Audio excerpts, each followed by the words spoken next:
আমি elevator education থেকে Souvik sir কথা বলছি। আমি আজকে যেটা জানাতে চাই যে যারা তোমরা বিবিএ ফার্স্ট সেমিস্টারে অ্যাডমিশান নেবে 2025-এ, তোমাদের যাদের ক্লাস 12 শেষ পরীক্ষা হয়তো সে অনেকে শেষ হয়ে গেছে বা হচ্ছে, তাদের আমি জানিয়ে রাখি যে বিবিএতে কিন্তু ফার্স্ট সেমিস্টার ইকোনমিক্স, এই সমস্ত সাবজেক্টগুলো কিন্তু ইকোনমিক্স স্ট্যাট, এই সাবজেক্টগুলো কিন্তু থাকে। এবং বিশেষ করে যাদের কিন্তু ব্যাকগ্রাউন্ডটা নেই, মানে যারা ধরো তোমরা একটু আর্টস থেকে আসছো বিবিএতে, বা কেউ সায়েন্স থেকে আসছো, যারা একদম ইকোনমিক্স বা স্ট্যাট এগুলো জানো না, তো তাদের ক্ষেত্রে কিন্তু আমি বলবো, যেহেতু বিবিএ সিলেবাসটা ইকোনমিক্সের প্রচুর, প্রথমেই মাইক্রো ইকোনমিক্স বিবিএ দেয় ম্যাকআউটে বিশেষ করে, তো সেহেতু কিন্তু আগে থেকে পড়াটাই খুব বুদ্ধিমানের কাজ।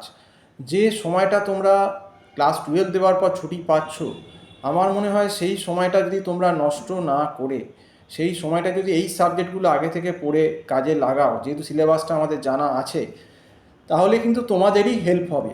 কারণ তোমাদের দেখবে এই 25-এর যে সেমিস্টারটা, তোমরা যখন কলেজে ভর্তি হবে হয়তো আগস্টে, শুরু হতে হতে কলেজ দেখবে আগস্টের লাস্ট বা সেপ্টেম্বর হয়ে গেছে, এবং তারপরেই দেখবে পরীক্ষার নোটিশ দিয়ে দিয়েছে। CA 1 CA 2 CA 3 এগুলো হবে, প্লাস তোমাদের ফাইনাল মানে ফার্স্ট সেমিস্টার এক্সাম হয়তো জানুয়ারির ফার্স্টে নিয়ে নেবে। কাজেই যদি তোমরা দুর্গা পুজো, তারপর লক্ষ্মী পুজো, তারপর তোমার কালী পুজো, ভাইফোঁটা, জগদ্ধাত্রী পুজো, এই অকেশানগুলো ধরো, দেখবে সময়টা 4 মাসও পাবে না।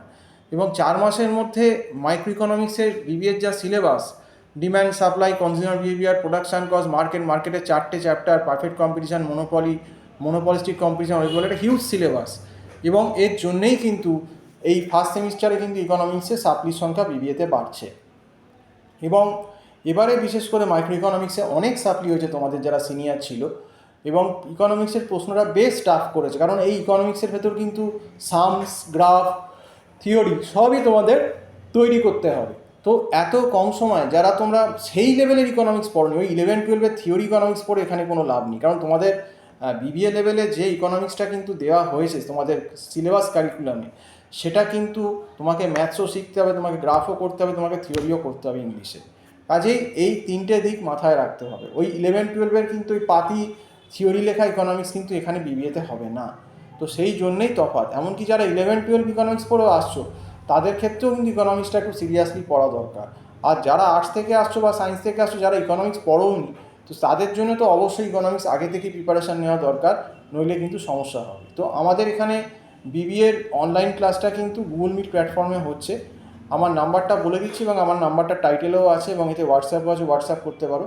আমার নাম্বারটা হচ্ছে 9831044518, 9831044518। তো এই নম্বরে তোমরা কল করে আমার সঙ্গে কথা বলতে পারো। তবে ওই যে বললাম, যে সময়টা ক্লাস 12-এর পর তোমরা ছুটি হিসেবে পাচ্ছ, সেই সময়টা যে সমস্ত সিরিয়াস স্টুডেন্ট কাজে লাগাবে, তারাই কিন্তু ফার্স্ট সেমে রাজা হবে, তাদের কিন্তু বিবিএ অনেক স্মুথ হয়ে যাবে। আর যারা কিন্তু কাজে লাগাবে না এই সময়টাকে, ছুটির সময় যারা খেলে ধুলে ঘুরে বেরিয়ে নষ্ট করবে, তারা যখন পরবর্তীকালে বিবিএতে অ্যাডমিশান নেবে, ওই জুলাই মাস আগস্ট মাসে যাবে, তখন যারা পড়া শুরু করবে, তখন কিন্তু দেখবে তোমাদের এই কলেজ করে আপ ডাউন করে যাতায়াত করে তোমাদের অন্য সাবজেক্টও, শুধু ইকোনমিক্স না আরও সাবজেক্ট থাকবে 2-3-4টে। তো সেক্ষেত্রে তোমাদের কিন্তু সময় কিন্তু আর থাকবে না। তো সেই জন্যই বলছি, ছুটির যে সময়টা, সেটা কিন্তু আমি এখনও বলছি ইউটিলাইজ করো, নইলে কিন্তু প্রবলেম আছে। নয় রেজাল্ট খারাপ, নয় কিন্তু সাপ্লি আসার সম্ভাবনা থাকবে। তো যাই হোক, সম্পূর্ণ ভিডিওটা দেখার জন্য অসংখ্য ধন্যবাদ। আজকে এই বলেই শেষ করছি।